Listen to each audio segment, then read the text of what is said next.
Hello, everybody. Welcome back to the Mover and Gonky show. I am Mover, and you all know my assistant, Gonky, the Navy guy, Heartsock. It's not what you said before. It's boss, bro. Gonky, the boss, Heartsock. And joining us tonight for our show, Rick Abell, who's been on the show before, an amazing American who's done so much. Rick, welcome back. Thanks very much for having me, as they say in the political world. Welcome. And you've got Douglas on the DJ. Doug, how are you? Is that my job now? There you go. Yeah. So today we've got a lot to talk about. We're going to anchor on Rick's experience as Rick. What would you say you did here? For what was? Well, we got some time, kids. It's gonna be long. Go ahead, Rick. Well, I started out as a weenie engineer for the Air Force as a civilian, and started out my career in engines, basically. My first one was for a helicopter, which, as I described before to you guys, something I really experienced. Let's put it that way, including trying to fly one, which I gave up on immediately. After that, I got to work on just about every tactical fighter that the Air Force developed from about 64 to when I retired in 97. F-111. It's my first big one, F-15, F-16, A-10, some spook stuff. And I wound up doing the YF-22, YF-23 program as a chief engineer. That's and awesome. The technical evaluation had wound up with picking the F-22, which I did not do. Nothing I did was good enough for being elevated to picking one, so I didn't. And after that, I got assigned to the C-17, which I spent my last 3 years dealing with Air Mobility Command, which was a completely different experience from all the time I was with the Tactical Air Forces. That's us now. Yeah. Yeah. Yep. Well, the TAF, as they say. And after that, I did a bunch of consulting for all the big airplane companies, telling them what I thought, which was a great job because after I told them what I thought, they could either take it or leave it, and I didn't really care. Not like the old days when I had what the hell I'm going to do. So I said, you ought to do this, or what you're doing is okay, and if they liked it, great. If they didn't, they cashed the check and moved on. That's awesome. And after that, I got a part-time job at Steamboat as a ticket salesman at Steamboat Ski Resort, which is almost as much fun. A lot of scenery. Wow. A lot of scenery. Oh, yeah. Things to look at. Yeah. Gosh. Yeah, they come through there quite frequently, and if I want to engage them, Still got it. That's awesome. I feel like I have so much more to do now, Rick. Say again? I feel like I have so much more to accomplish in life now. Yeah, Gonky, you got to get on that, man. I have no comment on that. Yeah. Hey, speaking of Gonky, I just want to throw this one up there. This is the kid that, remember the Gonky can't handle this Viper? I love that video, man. So Rick, you talked about the engines on the F-16. You had a part in the whole GE Pratt thing, right? We talked about that a little bit last time. On the F-16? Oh, yeah. Yeah. The problem with the F-100 is, if you guys flew the early versions, was that you got a reputation for flying the engine instead of the airplane because it was very temperamental. And the reason it was very temperamental was it was wound up as tight as you could get it to get the max performance out of it. Unfortunately, when you do that, you get pretty close to the edge of some of the operating restrictions. And you're either having mechanical problems or you're having aerodynamic problems with the engine. And Pratt & Whitney was a somewhat arrogant bunch. They had the contract for the F-15, they had the contract for the F-16. And the fact that their engine wasn't performing up to snuff was kind of irritating to everybody except them. And so the GE guys, on their own money, decided to take the B1 engine, the F-101, and do some tweaking to it to make it a fighter engine. And it didn't take much, because in those days, Pratt would wring every ounce out of an engine you can, and it would be absolutely fantastic when it worked, and it was absolutely horrible when it didn't work. And GE's engines weren't quite as performance, but they were a little better in terms of how they would behave if they got into corners of the envelope. So GE started this program called the Derivative Fighter Engine, DFE, F101 DFE. And they started shopping that around, and somebody had to watch them, so they tapped me for that. And there was about a team of about 3 or 4 guys, program manager, contracts guy, another engineer, and me. And we started figuring out, what are they doing down there, and try to get a handle on how this thing could fit in the programs. So the TF30 and the F14 was another one that was very good when it was good and horrible when it was bad. And the Navy had a lot of trouble with that engine in the F14. And so they had squirreled some money away from the Congress to do an evaluation of an alternative engine for the F14. Well, the Navy is a little different business-wise than we are, or we were. I was. Whatever. And they decided that they were just kind of not paying a whole lot of attention to the money. So the program manager, a guy named Joe Wood, very smart guy, he calls up the guys at Naval Air Systems Command at Crystal City. He says, listen, we got this engine down here. It's called the F101 DFE. And we could use a little money to do some exploring with them so we can get them under contract, so we can have a bigger influence on them, because this was all being done by GE on their own dime, so we couldn't really tell them what to do. And so the guy said, well, yeah, we can let you have this, I don't know, $10 million or something like that. And Joe says, well, tell you what, you MIPR it. And what that means is military interdepartmental purchase requests, where money comes from one bag of gold to another bag of gold, and you can do what you want with it. And they said, okay, we'll send it down there. And the next day, this thing shows up. It's a piece of paper. It says, here's the money and the charts and the numbers you got to do and all this kind of hoo-ha. And Joe takes that money, gets it in the Air Force Bank, runs down to Evendale, which is about a 50-minute drive down the road, and puts it on contract. And the next day, the Navy comes up and says, we want the money back. I said, sorry, Charlie, it's gone. He said, no, wait a minute. Oh, that's you awesome. Can't do that. Well, we did it. And so that's what started the F101 DFE. And then they demonstrated some nice stuff with the thing, and it turned into the F110. And the F110 started to be a really serious problem for Pratt & Whitney, because it was doing good stuff and it was getting attention. And so thence commenced the Great Engine War, which is a legendary kind of thing, where the Air Force said to Pratt, you better start fixing your motor, or we're coming with this other one, and we're going to boot you off this airplane over here. And I said, no, you won't. I said, oh, really? So more money went into the F-110, and pretty soon there was a competition for future production of the F-16 between the F-100, which was a Pratt engine, was originally built for the F-15, and the F-110 for the what could be the rest of the program. And lo and behold, Pratt got kind of stupid again and kind of didn't pay a whole lot of attention. And the next thing you know, we're buying F-110s to put in F-16. That's awesome. And the rest is history. And then the Navy shows up and says, hey, by the way, we'd like some of those. So yeah, we'll sell them to you. No problem. So they put it into the, I think it was called the F-15D. 14. F-14 D plus, something like, or the F-14B plus, something like that. I've lost lock. You know, I'm an old guy. I forget a lot. But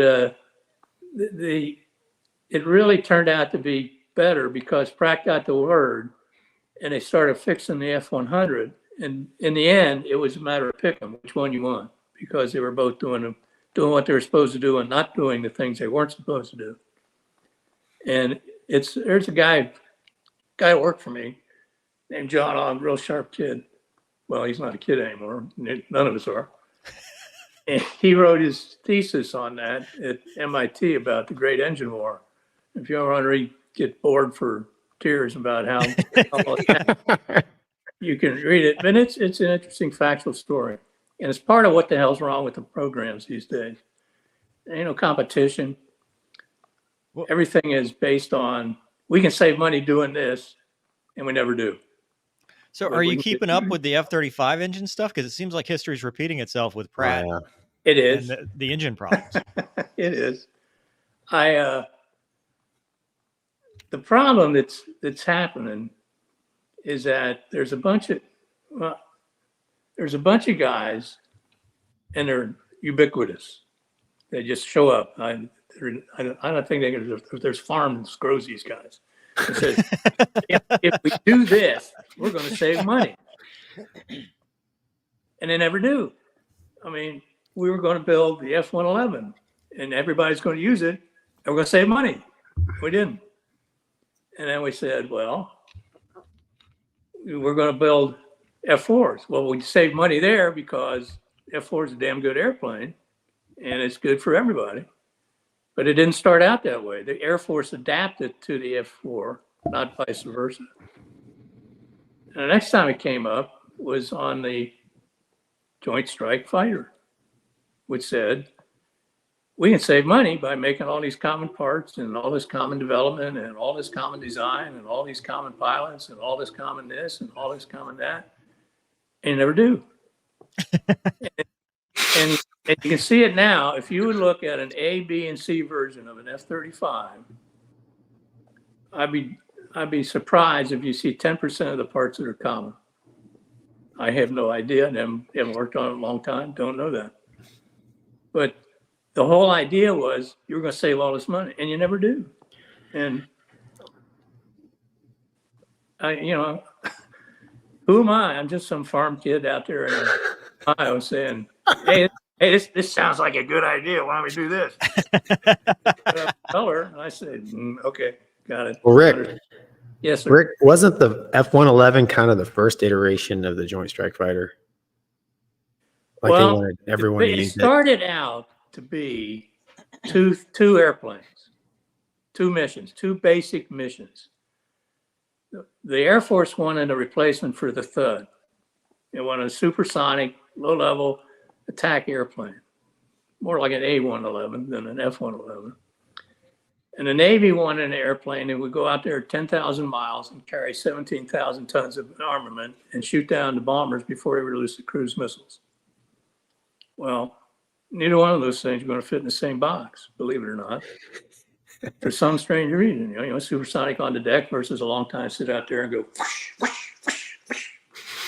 And so it didn't work.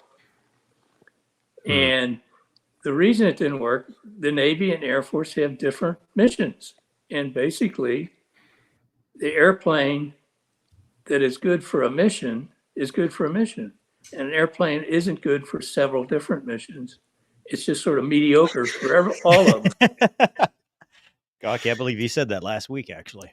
But it feels so nice to have somebody with actual credentials. Validation. He feels validated. That's why you're the new boss, Gonky. This is why they made you my boss, because you got the address for sending the check, don't you? That's right, Rick. Thanks, man. They're both in Ohio. There's a conspiracy going on. I see it already. Bunch of Ohio boys. Rick, are you from Ohio? Say again. You grew up in Ohio? I grew up in Cincinnati. That's Kentucky. I grew up in a small town surrounded by Cincinnati. It was an independent city. So I didn't get tortured, tainted with Cincinnati culture. I tell you a lot of stories about that place too, but that's not airplane talk. Rick, even the the Kumbaya Mecca Training Center of Eglin was supposed to be like Marines, Air Force, Navy, all trained in F-35, just That holding didn't hands. last. That didn't last. They But got it would back have to saved them. money. That's how it happens. Yeah, they didn't save much money on that. I still remember the pictures of like everyone shaking hands as they're breaking ground. I'm like, okay. I was just a lieutenant at the time, and I'm like, Hey, another one gonna that work. was saving money is the maintenance concept for the F-35, where you got this monstrous big software program that predicts when things are going to fail and they're going to be delivered to the base or the carrier or wherever they're going. And the airplane will come down and the maintenance guy will go out there and say, here it is, box, and zingo, and off he goes again. Bullshit. Ain't working. Well, I think Mover and I would tell you there's no maintenance program that can keep up with the rate that we can break airplanes. So That's true. They don't account for us. no, I knew that. They're- And that's why I said I didn't think it would work. Rick saw the writing on the wall. He's like, you can't. these guys There are is no dumb. value for pilot. There's Yeah, no, exactly. no. I tell you another story. There's a guy named Joe Bob Phillips, and he was probably the world's greatest F-16 pilot. He's deceased now. He's a great guy, and they assigned these guys to the ATF program, Advanced Tactical Fighter program, that I was in charge of the technical stuff. And I asked Joe Bob one time. I said, you know, it's helpful when you airplane drivers every once in a while tell the mechanics just what the hell happened when something bad went on. And so what kind of gauges would you like in the cockpit that could, help the guys out when they get back on the ground? He said, I want one big gauge in there. And it's got a needle and it's got two marks on it. One of them says okay and the other one says eject. That's all I care.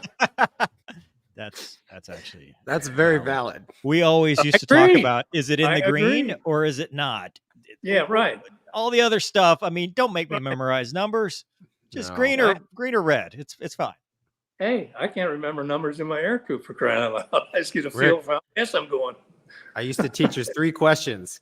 Can it fly? Can it land? Can it stop? If not, get out. It's pretty simple. I'm not arguing with it.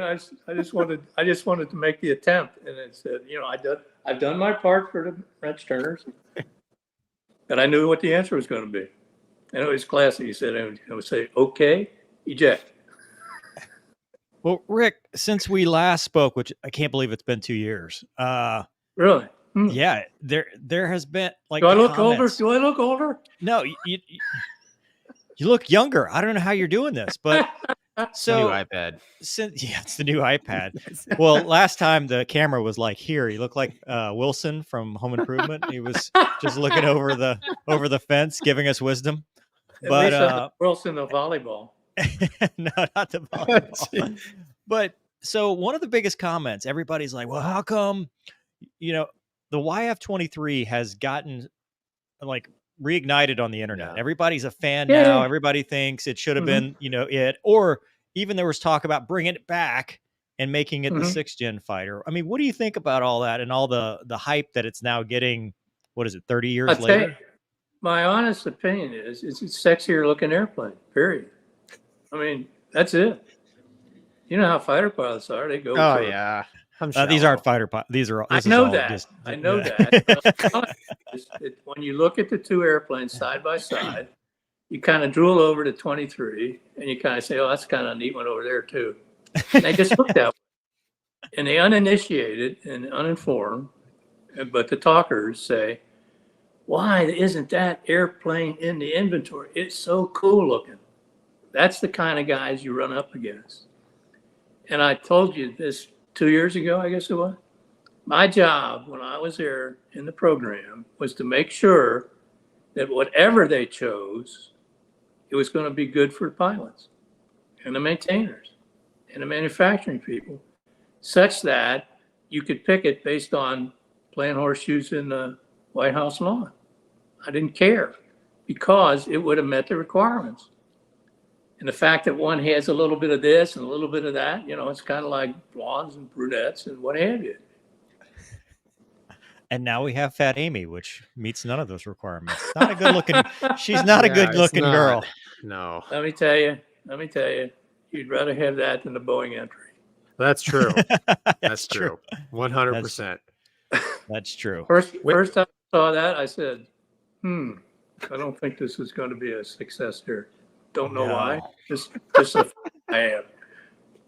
So some attack up the base ops in that Hummer. I don't know. Maybe it was. I had little to do with it, to be honest with you. Yeah, it's pretty ugly.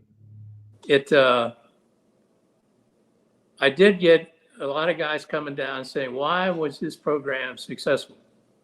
And I said, well, the main reason, I think, is that we kept our focus on what was going to be coming out of the full-scale development, not the prototypes.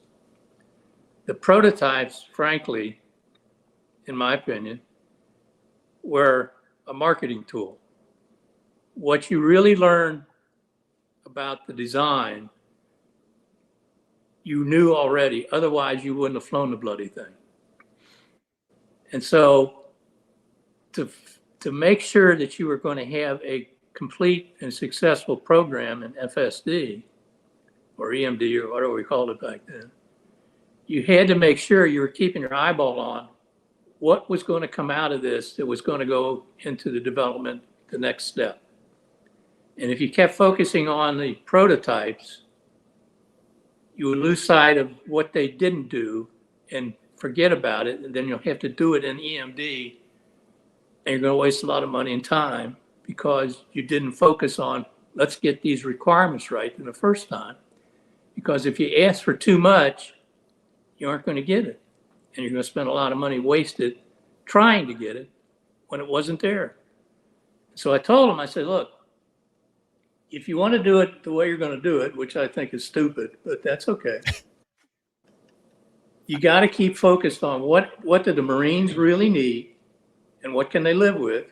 What's the Navy really need? What can they live with? And what does the Air Force really need? And what can they live with? Now you'll soon find out they all don't go in the same bag. And this excuse my French, this stuff about saving all this money in commonality is kind of foolish. But if you keep your focus on what the A model, B model, and C model are really going to do and really have to achieve, you'll be a lot better off than will you be trying to keep everybody in the same box. And I don't know how it happened. I wasn't there. I didn't get hired to do it. I guess I was too expensive. But that's the biggest lesson I could give them when they came and asked me, how did you do this? And I just kept telling them, I said, keep your eye on what the real requirements are, not what these guys are going to do in flight test. And I'll tell you, one of the reasons that I didn't put any requirements on in flight test, I said, you guys build your airplanes and you can do whatever you want with them. I don't care. And I told Mover this last time. The only requirement on those two airplanes, or those four airplanes actually, was that it has to take off under its own power, period.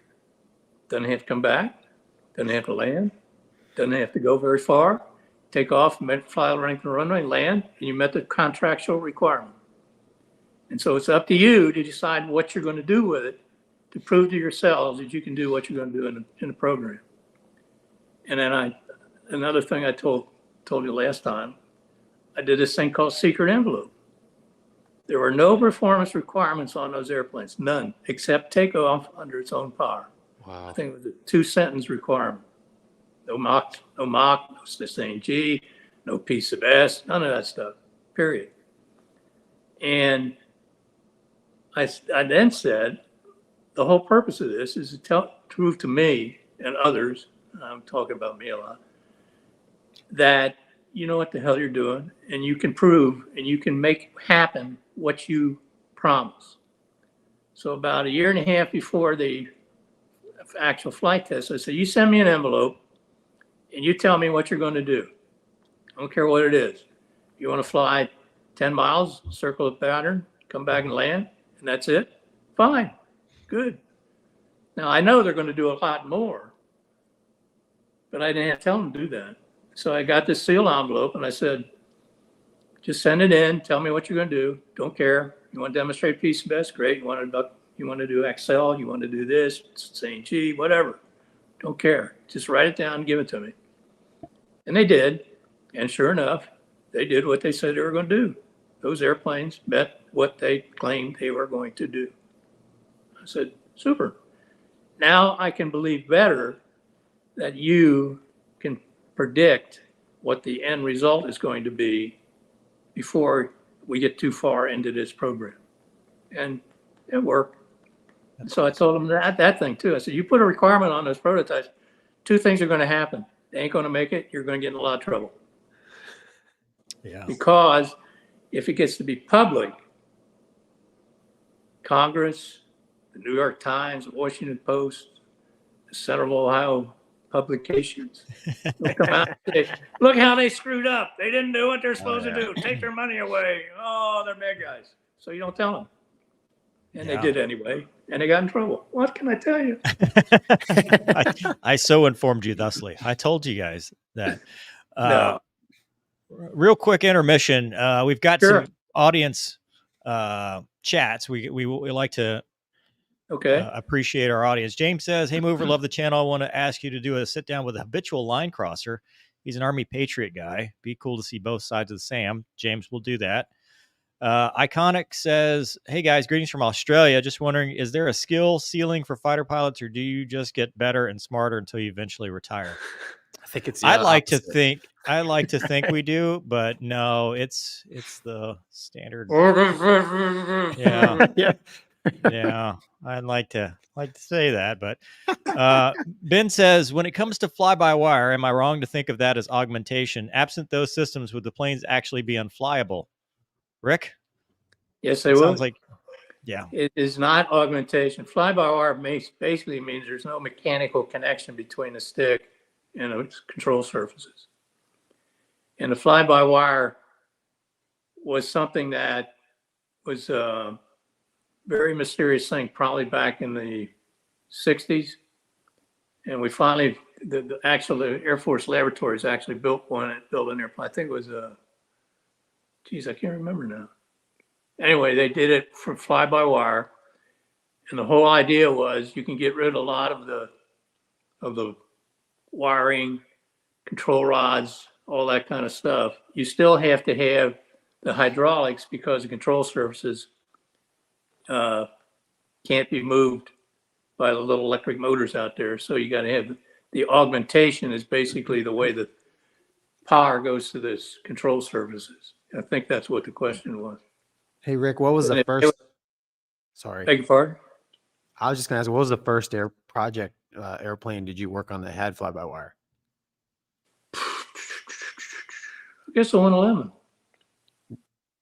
F-111 was fly-by-wire? I think it was. I was an engine guy back then. Geez, I have to go back and check. I'm not sure. Didn't you do some stuff with the YF-17 and the YF-16? Didn't you say you did some stuff with that? Oh, yeah. I was in the engine source selection. Basically, the YF-16 had the F-100 and the YF-17 had the J-101, which was kind of what we call a leaky turbojet. It wasn't a big fan. It was a little bitty fan. Leaky turbojet. So I helped with that source selection. That's your new call sign, Gonky. Leaky turbojet. Well, F404 has a bigger fan. Yeah. Call sign Wombat, but not the Wombat. Thank you for all your service, Mover and Gonky. Thank you for your videos. Watch them all. What's the most advanced AMRAAM you guys have ever fired? I know I'd never shot an AMRAAM. Did you? No. I shot a couple winders. Yeah, same here. The AIM-9. But yeah, well, thanks for that, though. David says, great guess. Only minutes in. This man has me in stitches. A wealth of knowledge with wit and a way with words. Send the check to the address, please. Thanks, David. Thank you, David. DL says, F35 equals fat Amy, X32, fatter Amy, fat cats. So there's that. Thank you for that. And then Connor says, check in for the week. Rick is a legend. We know. That's why we asked him. That's why he's here. That's why we already know these things. Yeah. But thanks, Connor. Thank you. Yeah. Ethan says hilarious. We'll save so much money equals Yeah. several trillion. Yeah. And then this last one, Rick, what is your opinion of the F4? It's a great airplane. It's a great airplane. It takes a lot of punishment. It did its job. And basically, unless you had a really bad hit, it'd bring you home every time.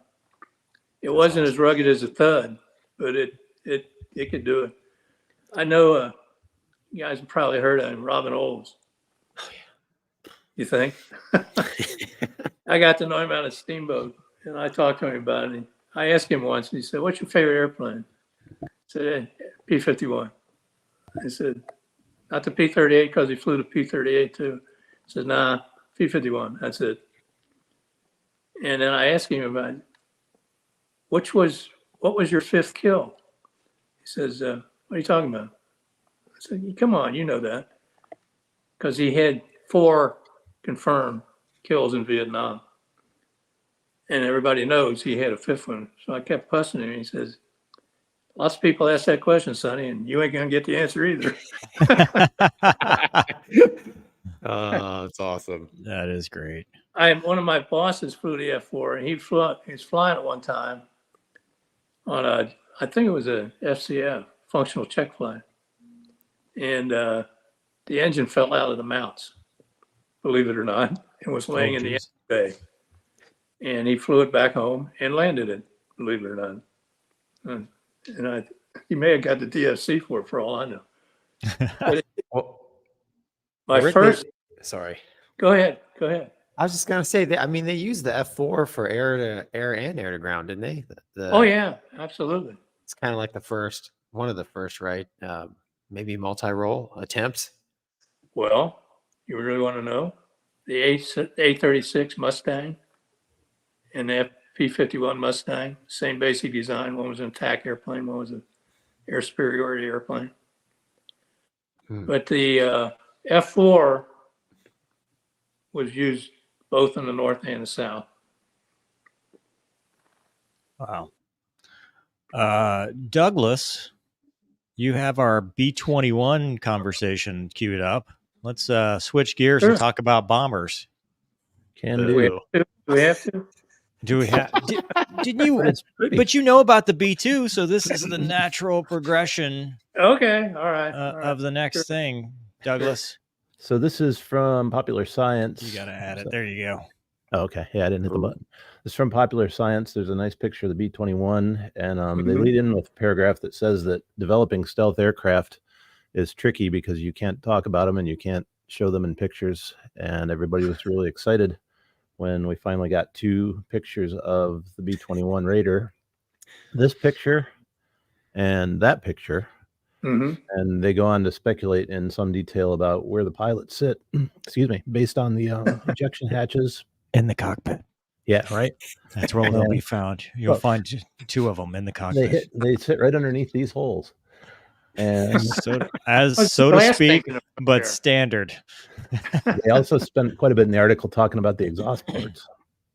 And I'm losing my voice, so you guys take over for a second. All right. Well, it looks exactly like a B2 to me, but smaller than a B2. Yeah. I don't know, Rick. What do you think about the B21 Raider? Do you have any thoughts having looked at it?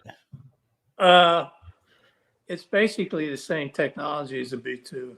I mean, it's refined, but it's the difference. I'll give you a comparison. Like the F-117 was Lockheed's first stealth airplane. Actually, it was the first stealth airplane anyplace. And if you look at the F-117 next to the F-22, it's completely different. And the reason for that was that the technology to control the radar return, besides materials, the shaping of the airplane, the analytical tools that they had only could handle flat plates. So they had to make the airplane faceted just to have the ability to predict what the signature is going to be. Now, at the same time that was going on, Northrop was building the Whale, the tacit blue, which is that thing looks like an upside down bathtub. It's I don't know whether you ever seen it or not, but it looks like an upside down bathtub. We call it the whale when we work on it. And they had a next step in the ability to predict what the radar return was going to be with curved surfaces, which is why when the competition between the Lockheed and Northrop for the B-2 airplane came out, the Lockheed version looked like an overgrown F-117, and the B-2 looked like a more shaped airplane. And it was basically because of the technology ability to predict what the signature is going to be because of the shape. So when you see the B-21, it's just a natural outgrowth of the B-2, and there's probably new manufacturing techniques. There's probably new materials involved. But the characteristics of the way the engines are buried and the way the inlets work, it's not that big a change between the B-21 and the B-2. You can expect, they look shaped differently and they're laying down and all this and that and the other thing. But the fundamentals are pretty much the same. And so I would suspect that the B-21 has a signature that's probably better than the B-2, A, smaller, B, better shaping, better materials. And it's more of an evolutionary thing as opposed to a revolutionary thing. And in speculation of what's it look in the back? Well, it's going to look pretty much the same because the technique to hide the back of the engine is pretty much the same. Unless, and I don't know this, and I hope the guys from the FBI won't be coming in the door. Run it, mover. There it is. You're safe. Is that one, or You're safe now, Rick. This one. Spill the beans. For legal reasons, this is a joke. Is that there's only so many ways you can hide the back of an engine, and in order to do that, you don't have to worry about withstanding 3,200 degrees F because it's not afterburning. So I suspect that it looks pretty much like the B-2, which I'm not going to tell you what it looks like. I feel like they should have put an afterburner on it, though. I mean, aren't we that in the next logical phase? We need to make it go faster. That's all. I think I'm talking to some fighter pilots there. Gotta have more smash. Gotta have more smash. I think faster and more powerful would have been the way. This is why I get crayons. I rip my shirt off now. Rick, yeah. I've got a question. So, sure. With you talk about the evolution of basically the stealth technology. So, I mean, from a cost and engineering standpoint, wouldn't it be easier? And I only ask this from I fought Lear jets with jammers, and Mover and I used to carry jammers, and oh yeah, sure. It seems to have relatively the same effect, right? It crushes your opponent's SA and keeps you from getting shot. Sure, so I mean, sure.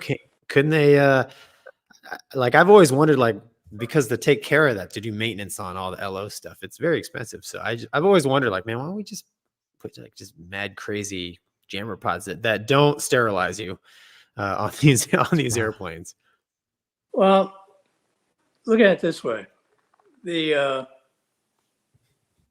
thing you're trying to prevent is sneaking up on somebody, okay? And if you're jamming,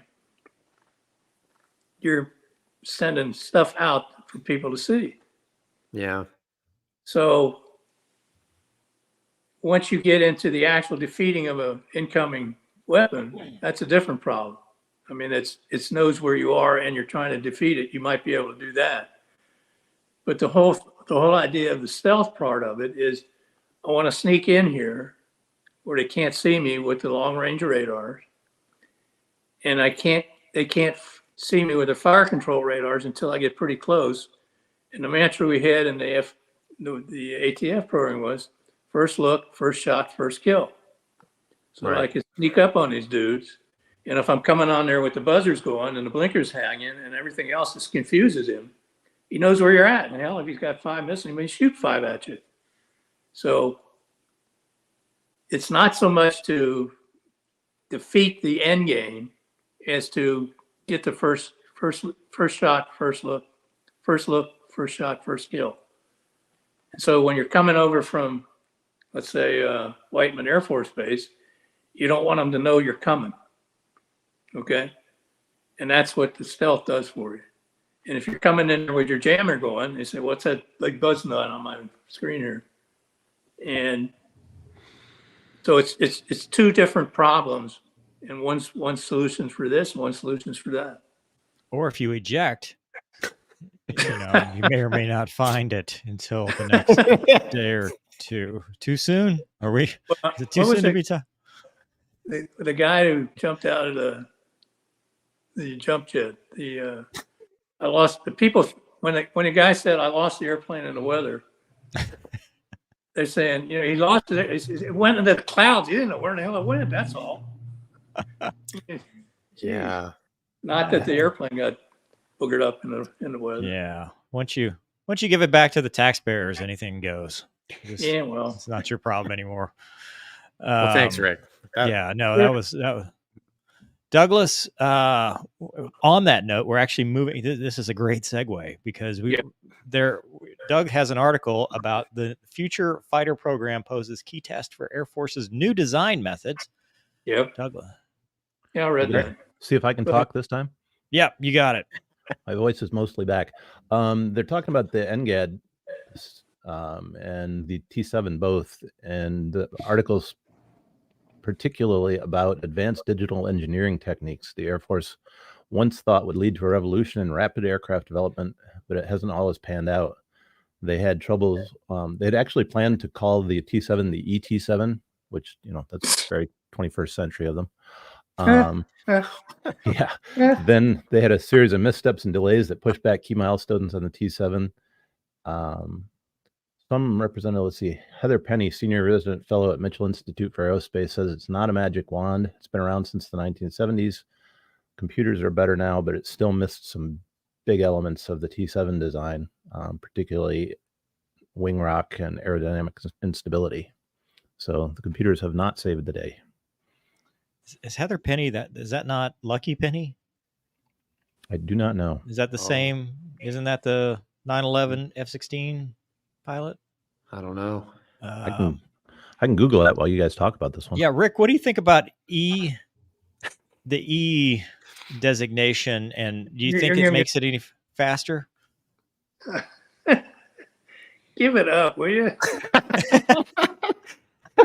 Thank you for that answer, Rick. Yeah, that's it. Roll Next the credits. question. Yeah, roll the credits.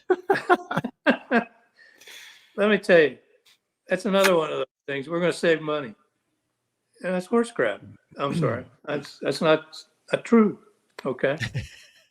Now, think of the U-2. Okay, revolutionary airplane.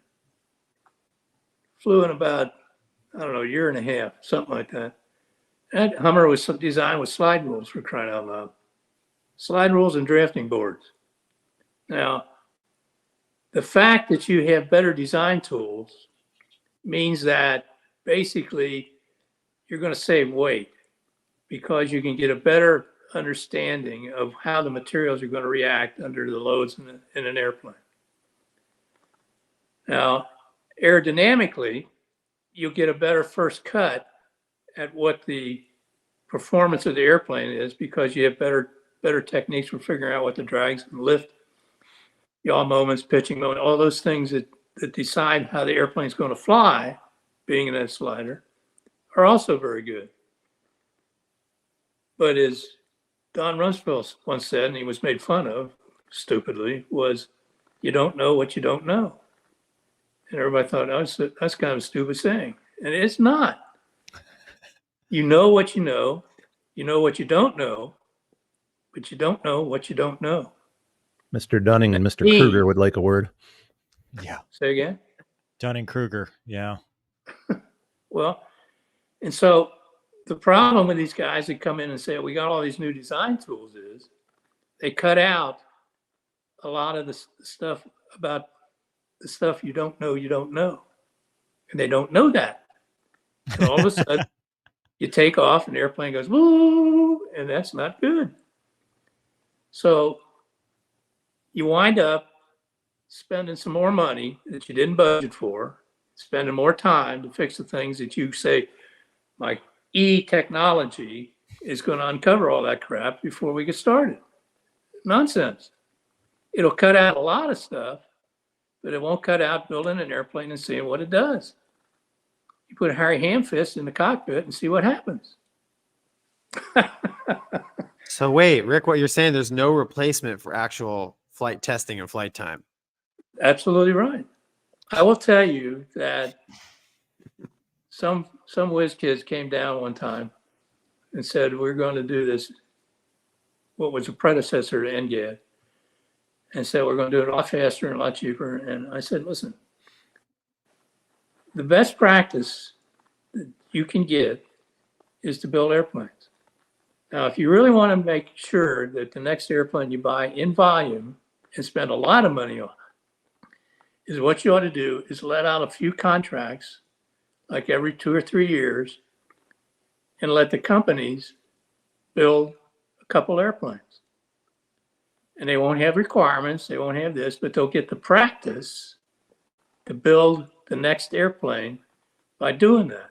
And it's cheap compared to what you're going to save and what you're going to wind up spending anyway when you buy a common airplane, use technology, smoke dope, whatever.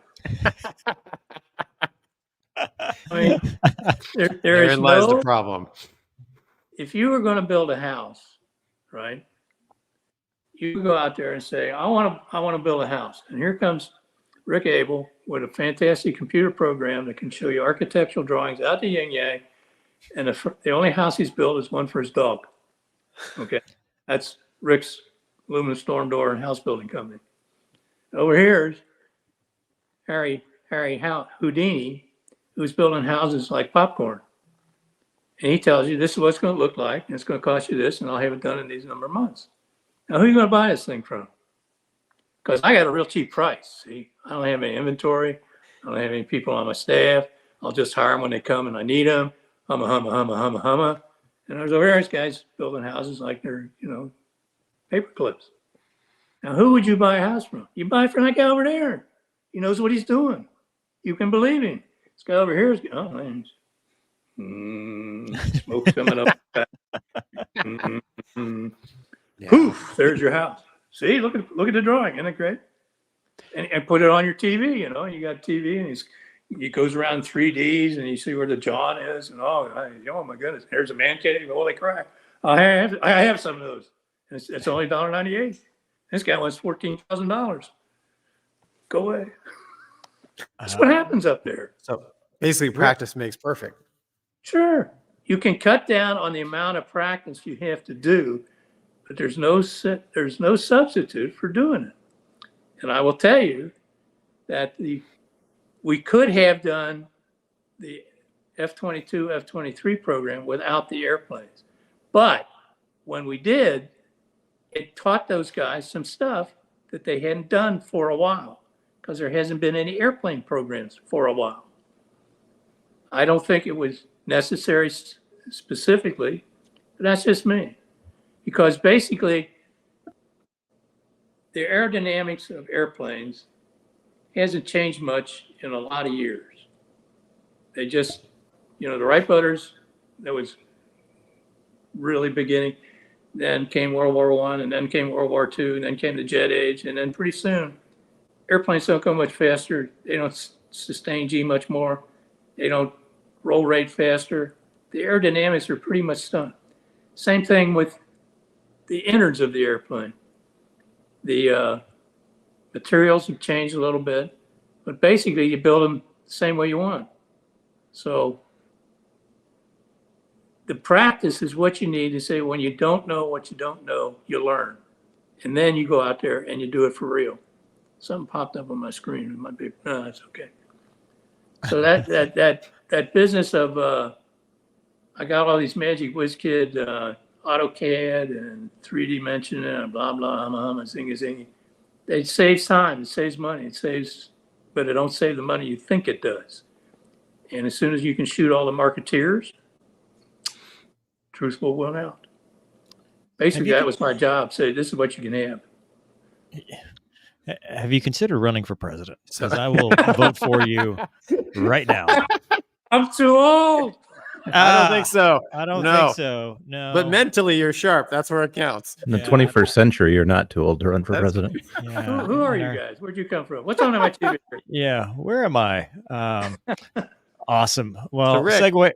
Sorry. Go ahead. Go ahead. No, go ahead. Go ahead, Gonky. So Rick, so basically what you're saying is ever since airplanes started to be designed by bean counters, they've been subpar. Absolutely. Ooh. Yeah, it's not just my opinion on no fee ethics. I tell you, nobody has the guts to come down and say, this ain't going to be cheap, boys. The companies aren't going to do it because they don't want to lie. They don't want to lose. I mean, is that not essentially what happened with the 737 MAX? I mean, when you look at the history behind that about the bean counters versus the engineers, is that I will tell you my personal opinion. I've talked to a lot of airline pilots. I know.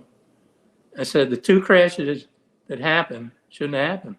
All you have to do is disconnect the autopilot, and it wouldn't have crashed. Now, when you sell it to the guys who, you jump in the right-hand seat with $200 total, and they panic, and the captain is going through the checklist on the screen while the airplane's starting to auger in, ain't the airplane's fault. Now, that same problem that happened with those two crashes, according to the guys I talked to, it happened in airline service in the United States, and it was a non-event. Disconnect the autopilot, lower the nose, off we go. And so if anybody really understood what the problem was, they did cut some corners, no question about it, absolutely.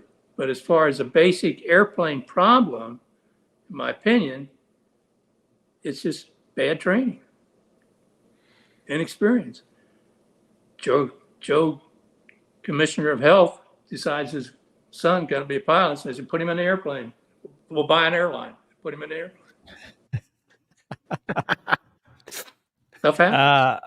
I'm writing you in for president, just so everybody's aware. Just so yeah. Speaking of, we'll talk to the audience real quick. Manley says, Mover loves the channel. Did you ever comment on the 2022 R44 crash in Texas where the main rotor blade made contact with the tail? That is a horrific video. We haven't talked about it. I don't know if the AIB report is out, but it's definitely something. Mass bumping is always a thing. There's always mechanical failure stuff. There's a lot of moving parts on a helicopter, as Rick has said, and there's a better than average chance that they all start moving at the same speed instantaneously. So it's very dangerous. Charles, thank you. Thanks, Charles. And then Pedro says, my dad used to fly the English Electric Lightning back in the late 60s before moving on to Jaguars in the RAF. Do you guys consider there would ever be a flying Lightning again? That's a cool plane. It is. I saw one at the RAF Museum at Hendon. Really neat airplane. Yeah. Vertical engines. We had shoes on, was it the Avro? Was it the Vulcan? That's the bomber. The bomber, yeah. So we had shoes on, and he talked about doing an intercept with an F-14, and it made like the entire country mad because they're like, there's about the time we bombed the United States twice. Like they would just like so mad about that. They take their bombers seriously over there. Kennard Swee says, love this show. I'm in the wrong time zone for the live event, but we'll catch up on the rerun. Thank you.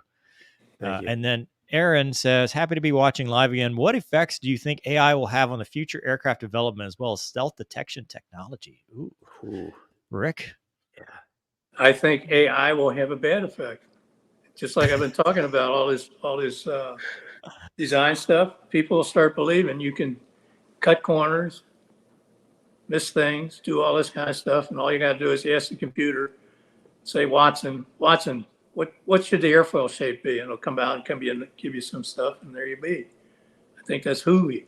Now, if you're talking about threats sorting, things like that, prioritizing targets, that might be very useful.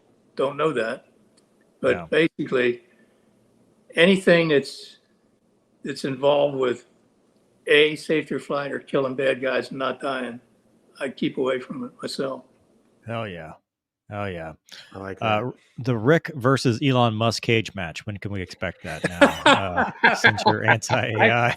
I honestly think he would agree with what I just said. Yeah, I think he would too. I think he'd kick his ass. That's my personal opinion. I still think you'd kick his ass. So well, I sure ain't gonna bet him. I sure ain't gonna bet him at the table. He's lucky. He's lucky he agrees with you, is all I've got to say. Connor says, curious what Rick's opinion on the Su-57. That's actually the threat. We're going to save that one for later. Yeah. That is the threat of the day. We're going to brief here in a little bit. And then Ethan says, biggest feature NGAD apparently needs is auto RTB. ET phone home. Technophasal says Russians produce equivalent jets at 10% the cost. Let me make an observation about that. Go ahead. I was back when I was working engines. And I guess you guys know about red hats. If you don't, I'm not going to get into it. But anyway, we exploited Russian technology, one of which was engines. And the Russian design philosophy is to have an airplane that a farmer can maintain. And if it's useful in combat, that's better.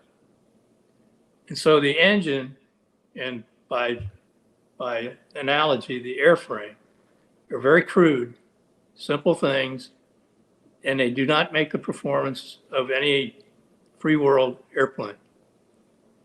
But they're cheap, and you can throw them away, and you can do that. So I had this general one time say, why can't we make engines like the Russians do?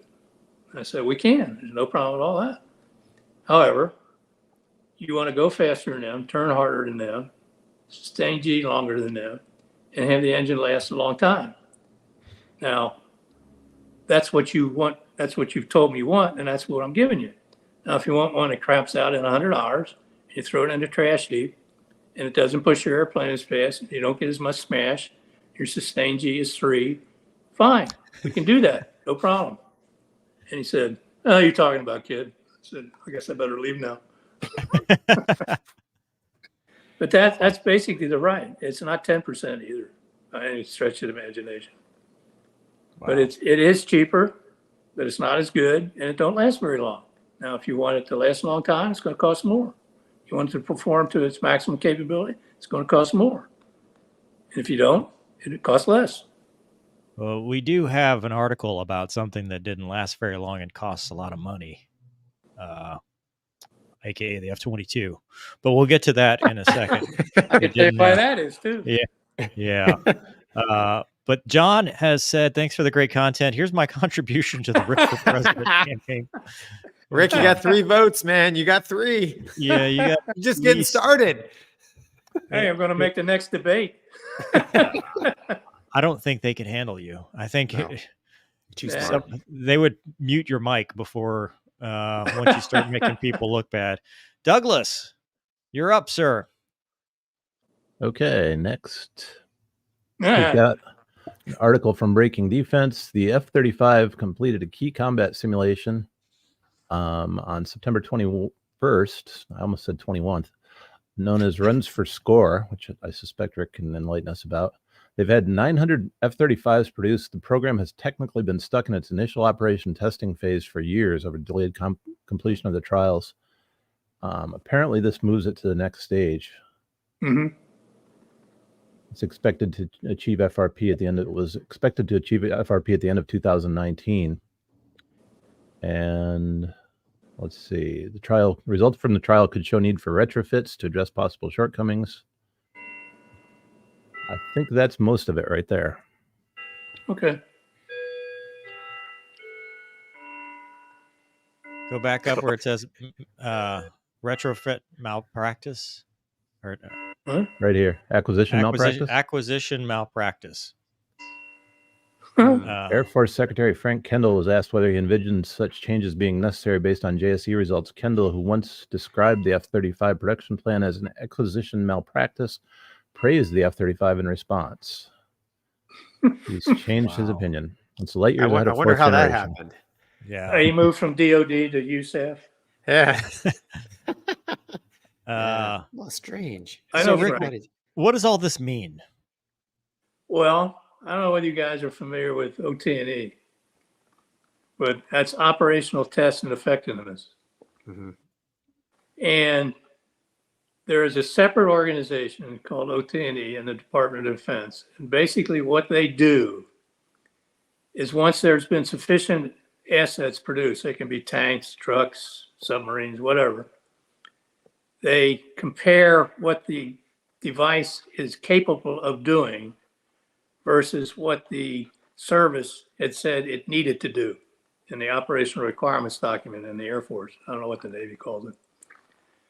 But the DOT&E, the director of OT&E, is a guy who is set up to say, guy or girl, pardon me, that this airplane meets all the requirements, so now we can buy a whole bunch of them. And that's what goes into full rate production. And so when you first start the development program, you have two key milestones. Well, yeah, I guess you have three. The first is let's start and develop it. The second is decide to go into low rate initial production. And the third is to go into full rate production. And the first one is kind of a paper pushing exercise to say, you know what you're doing. The money is pretty reasonable. Godsmith uns, and off we go. And then you go through the flight test program and allow the, why does your, never mind, I'll get to that later. It says you have done what you said you were going to do. It meets the ORD, or it meets the specification, and therefore we can buy some of them to actually give them to the guys who are going to fly and fight them. And the third rate is what's called OT&E, Operational Test and Evaluation. And what that means is they go out and they fight a war with an airplane or a tank or a boat or whatever. And the DOT&E guy gets up and says, guy, girl, gets up and says, yes, this does meet what the service asked for in terms of warfighting capability. And so therefore you can buy a bunch of them. So what that said was that the F-35s, I guess, is allowed to go into full rate production because it does meet what the services asked for. I mean, if that's what it said, I'm not sure what exactly the situation is. And it's up to that individual to make the recommendation to the Secretary of Defense to say, now I'll tell you a couple of funny stories about that. When we had the F-22 and we started the development program, the OT&E guys come pounding down to Right Pitiful and said, we need a ton of money. And we said, well, what for? He said, well, we have to replicate the integrated air defense system of the Eastern European scenario. We said, you what? And basically what they wanted to do was take the Warsaw Pact defense system, air defense system, and build another one out there in Holloman or someplace so they could test the airplane against it.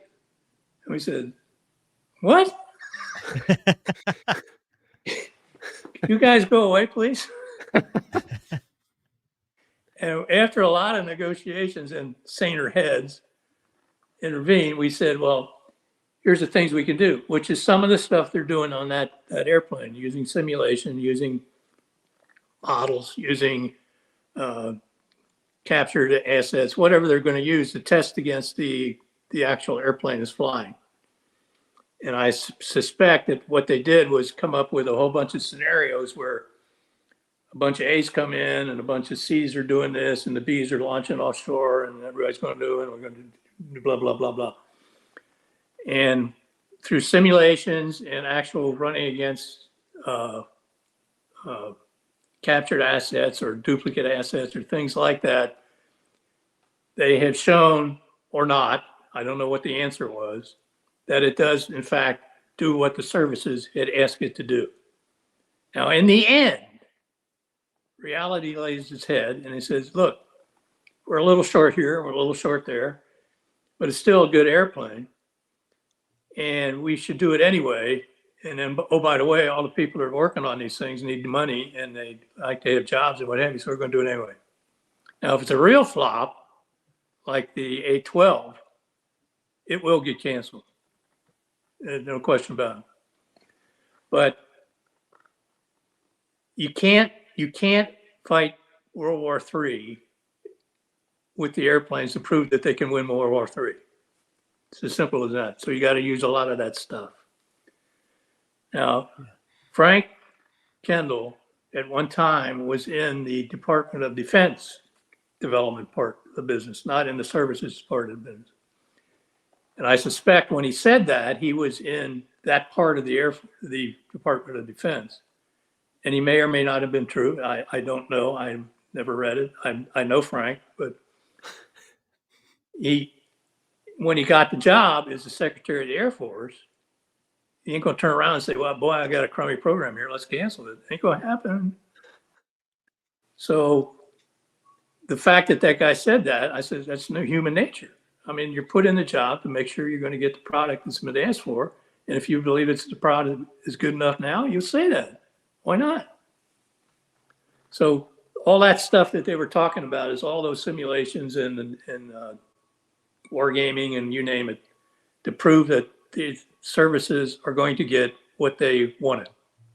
May not be what you need, and that's another story, that the services really don't know what they're going to do with the airplane when they ask for it, because the situation changes, the airplane does different things, and when pilots get their hands on it, they develop new tactics. And so the fact that they said in the operation requirement document, it's got to do A, B, C, D, E, turns out that, yeah, A, B, C is pretty good. D, we don't need anymore, but here's F, G, H, and I that we can do now. We're going to do that instead. And that's what you guys do in tactics development. And so therefore, the fact that you say it meets the ORD may or may not be actually relevant, but it is the law. And it is a law. It's a public law that says this guy, this woman, this person has to say that this meets what the services ask for, or it has these following shortcomings that must be remedied, or it has these following shortcomings which are acceptable. And until they do that, you can't ramp up production into the rate that you want it. Is that good enough? That's amazing. I have nothing to say. Gonky, do you have anything? I mean, I'm sitting here just. No, my head hurts. I'm learning. I'll give you a story. The director of OT, a good friend of mine, he was talking about the F35C. He was long after he was out of his job, and he said, "You know, Rick, the AV-8B has never taken off vertically with a full combat load, and never will, even though it's supposed to." He said, "Now that's a prime example of what the Marines think they need, but they can't have, and make do with what they got." I said, "Yeah, I know that." Pilots come in and say, "We want this, we want that, we want this," because the marketeer's been down there buying them beers and telling them, "Hey, you know, we got this super sexy whiz-gangy, and if you buy our plane, we're going to give you this." And my job all the time was to say, "Well, yeah, you can have that, or no, you can't. I mean, it ain't going to happen. I'm sorry." I remember one guy, he had this cockpit display in his airplane. I'm not going to mention who it was or which one. And his cockpit display had every threat in the Eastern Hemisphere. It was going to see them all, identify them all, tell you, and route your path so you can get through all these guys, and it's going to work perfectly. And the guys, the fangs came out and the drool started going, and everybody's going, yeah, we got to have this, we got to have this. I said, "Ain't going to happen, guys. Come on." "Well, they told me it was." "Yeah, right." Did you ever buy a car? Did you ever listen to the sales? Was it really like that? Can you really figure out airplay in your car? So, like I said, this whole thing of evaluating the airplane is a critical step in the whole development and production of the airplane. And that's what they're really talking about. Wow. All right. Well, I got Doug. Segue. We're right into the next one. Hold on, I got to change the banner. Keeping the F-22s alive has become problematic. So they're talking about what looks like operational problems with the F-22. The Air Force is planning to reduce its inventory of F-22 fighter jets within fiscal 2024 budget. They requested to phase out several Block 20 F-22s. They're going to put 32 of their 185 F-22s into storage, even though they're not yet 30 years old. They've been having difficulties in real life with operational costs and maintenance challenges. Also have had difficulty integrating it with new weapons, particularly the F-35, and that they're concerned that it might in fact be too costly, although it says costly here. I'm not sure if that's the same thing. It may be too costly to upgrade it, so they're just going to have the money rededicated to the NGAD program. Is 30 years realistic? I mean, did you guys like when you were doing all this, were you like, this jet will be around for 30 years? Nope, absolutely not. 20 years. Is that standard? Is the 20-year? What's the rules back when I was in charge? But I don't know what it is now, to be honest with you. What do you forever? What do you think changed as far as, I mean, I know they cut the order, right? That was a big thing. Oh, yeah. I'll tell you what actually happened, okay? We had laid out the production program, or the development program and the production program based on a certain schedule. And then that had a certain funding profile. Now, the first thing that happened is after we went on contract, Congress says, we need this money to do something else. I don't know what it was, sure wasn't paying me money. But anyway, they cut the budget significantly. And then they did it again in the next year. Well, when you do that, the first thing that happens is it takes longer and it costs more money. Because you got to keep the designers, the engineers, the maintenance people, the logisticians, the finance guys, and everybody else on board during that period when you aren't building the airplane. And so you got an extra period of time where you're actually using people to do work, but you aren't producing any product. And so when the funding profile kind of went, it goes up, and then they cut back on the engineers because the engineering's done. They cut back on this and they cut back on that because you're in production and the funding looks like this. Then it takes off again when you're actually buying airplanes. Well, what happened was when they stretched it, it went like this. And then started to taper down. Well, because it stayed high spending, Congress got upset again. I said, it was your fault. Well, they're going to listen to me. Of course they are. And then, so the money ran out. And then somebody decided in Congress, I think, that the Warsaw Pact was not a big deal anymore. And we don't need this thing to go busting through the FIBA and shooting the guys down in their backyard. So we don't need them anymore. End of story. That was it. And that's why they only built 182 airplanes. Started out 750, went down to 500, then it went down to 432, something like that. But the airplane basically did what it's supposed to do. And the ones that are going to retire, it costs too much to upgrade them because they were trainers, basically. You go from lead-in fighters to you go to these things, and you go to the actual operational squadron. Yeah, those are the ones that were at Tyndall or Eglin Yeah. and Tyndall. That's the jets we flew against Gonky. Mm-hmm. So you can, and I'll tell you another thing that happened. They're talking about the avionics. there's another save money. We were in the development during the before the full-scale development started. Now, somebody up in Fort Fumble had this brilliant idea that we can use these common modules for the RAH-66, the Army stealth helicopter, Yeah. the Navy's A-12, and the Air Force's Advanced Tactical Fighter. And all I have to do is change the software and they can do whatever they want with them. But they'll be kind of like iPads and you can put whatever you want on them. I said, you guys are nuts. So basically what we did was form this thing, what was it called? Some screwy name, where the Army, Navy, and Air Force all got together and met periodically to decide what these common modules look like. So I told my boss, now the way we're going to get away with this is we're going to ignore them. And we're going to send some people up there to play with them. And we're going to keep the baseball back here at Wright Pedal. He said, how are you going to do that? And I said, well, we can't tell the contractors what to do because this is a DEMVAL program and they don't have any requirements. So we're going to just sort of say, pay attention to those guys, but not a lot. But these guys started hearing mumbles from Fort Fumble that unless you do that, we're going to take your money away. And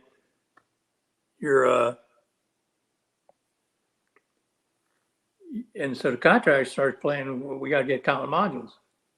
And so we had this tussle all the time about do the ones we need for our problem and minimize the expenditures on these other things because they ain't going to work. And eventually the A-12 vanished and the RAH-66 vanished and we were the only ones left. And we wasted a lot of money, but it was going to save money, but we wasted a lot of money. But anyway, so anytime you do that, you lock yourself into a system that is not easily upgraded because somebody's going to have a new requirement over here, somebody's going to have a new requirement over there, somebody's going to have a new requirement over there, and they're going to diverge anyway, so why not start in the first place? But it hampered the development of the computing system in the airplane, and it's just too expensive to put a new one in. That's as simple as that. Yeah. Too expensive to upgrade. You can't, we just don't have the money anymore. Maintenance, it's a burden you're going to have to pay if you want to have an invisible airplane. I'm sorry. It's invisible, Gonky. Can't see it, but it's right there. You can't see it. Speaking of invisible aircraft, yes. Douglas, our threat brief for today is the Su-57, aka used to be the PACFA. What do you got for us?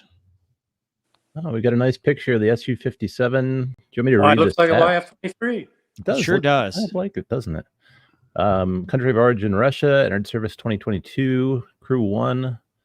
Length 22 meters. Wingspan 14 meters. We get to start getting these in feet, man. It's in commie units because it's a commie jet. Maximum speed 2,600 kilometers per hour. That sounds like a lot. Rick, can you do those in your head?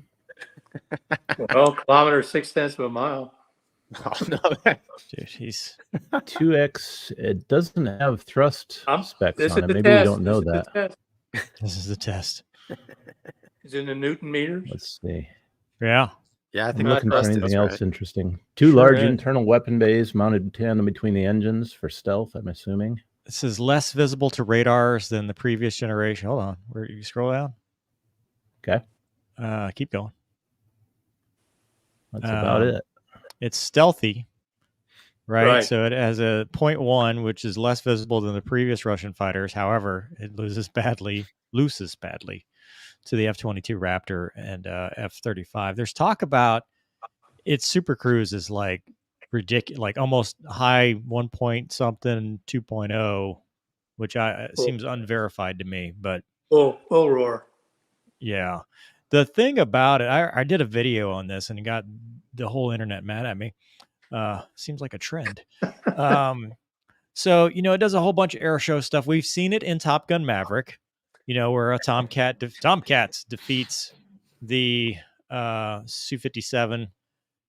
it's looks a lot like a YF-23, but there aren't a whole lot of operational, like IOC jets, not prototype, but actual in squadrons operational airplanes, and they're having trouble building them. We did have an article, which I won't read, but they're talking about they're getting more Su-57s and Su-35s, but it's very hard for them to produce right now because of the ongoing war in Ukraine. So, Rick, what do you think? I mean, just looking at it, having the YF-23 stuff, I mean, does it look familiar to you? Yeah. Well, it's kind of like the Tu-50 and a B-29, you know. And if you put enough pictures up, you can copy it. I know zero about the airplane. I do know about Russian airplanes, and they are somewhat formidable. But A, they don't last very long. B, they're very hard to keep operational, and C, they never do what they're supposed to do. So all that stuff you talked about, I would say, talk again about the guy who's got a 3D model of your house versus the guy that's actually got a whole bunch of them built. Rick, is there anything like, is there like, as an engineer, like just looking at the airplane, like, is there anything that stands out in your mind? Like, you know, I couldn't really see a good picture, to be honest, but I assume like the exposed rivets. I mean, you can actually see the Russians have a design book, I would guess, and if the rivets are out of the boundary layer, they are not flush rivets, believe it or not. So in the front of the airplane, they're usually pretty flush, but when you start to get back where the air transitions to the turbulent boundary layer, it doesn't really matter that they're flush or not, so they don't use them because they're expensive. So it looks like they use the same internal design to mask the front of the engine, but they put a round nozzle in the back. So if you get behind him, he's dead meat. But he's got thrust vectoring, so he can do his high. He does. I can't tell. Is it rectangular nozzles or round ones? They're round. I think they're round. Doug, is there a Yeah, I'm 99% sure they're round. Yeah. There's no back view in that article, but I can go looking for one. Thinking back to Top Gun Maverick, pretty sure they're. Yeah, if you look at the documentary, there it is. There you go. As opposed to, let me see if I can find it. Now, like I said, if you get in his hindquarters, that's the YF-23. Yeah. Go back, Doug. Go back to the other one. Which, let's see, this one? The one you were just on. There you go. That one. Yeah. Yeah, he well, it looks like it's 22 from the platform. Yeah. Yeah, I always wondered, you know, I mean, just as an operator, I'm like, oh, it's got small tails. It probably can't maneuver very well. But then, you know, it must have a decent fly-by-wire control system because it is pretty maneuverable. You gotta have surface area. I don't care what you're using, push rods or fly-by-wire. Yeah, but look at the leading edge. Like, I don't know what you'd call that. That the roots, those things look movable. So it looks like it's biting into the air. Yeah, right by the leading edge extensions, right there where the wing root comes together. It looks like those move. And maybe canards. I don't know. Yeah, it looks like it's got a whole lot of high alpha capability. But you know, flanker's got the wanker. I don't know. They always put the wanker back there. Whatever. Yeah. I looks tell like you, Erst up there too. Talking about that thing brings up a story on 111. There was a problem with the thing. It would not go supersonic on the deck. Okay. You know, it's supposed to do 1-2 on the deck. And one of the things that GD kept saying was it's the problem with the engine nozzles, and we need a larger tail cone so that we can flow the streamlines back in the airplane and not have separation and drag back there. I said, come on, guys, get real. And we go round and round and round. And so they built a whole series of stingers. I mean, long ones, short ones. One of them was, I think, about 6 feet long, I swear, sticking behind the airplane. And none of them made a hill of beans. because the air was separated back there anyway. So streamlining wasn't going to do anything because the air wasn't going to be streamlined. So the net result is they took the big long one and cut it off flat at the back of the airplane. And there's a big flat plate back there. And that's where the fuel dump is. And I swear I was, Lenny Schreiber was the guy that kept nagging me about this.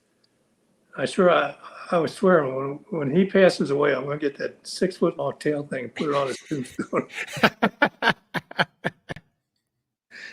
But the Aussies have a great chick. They finally retired their 111s, but in their air shows, they would open that fuel dump back in the back of the airplane and light the burners, and this big long flame would come flying out of the back. Yeah.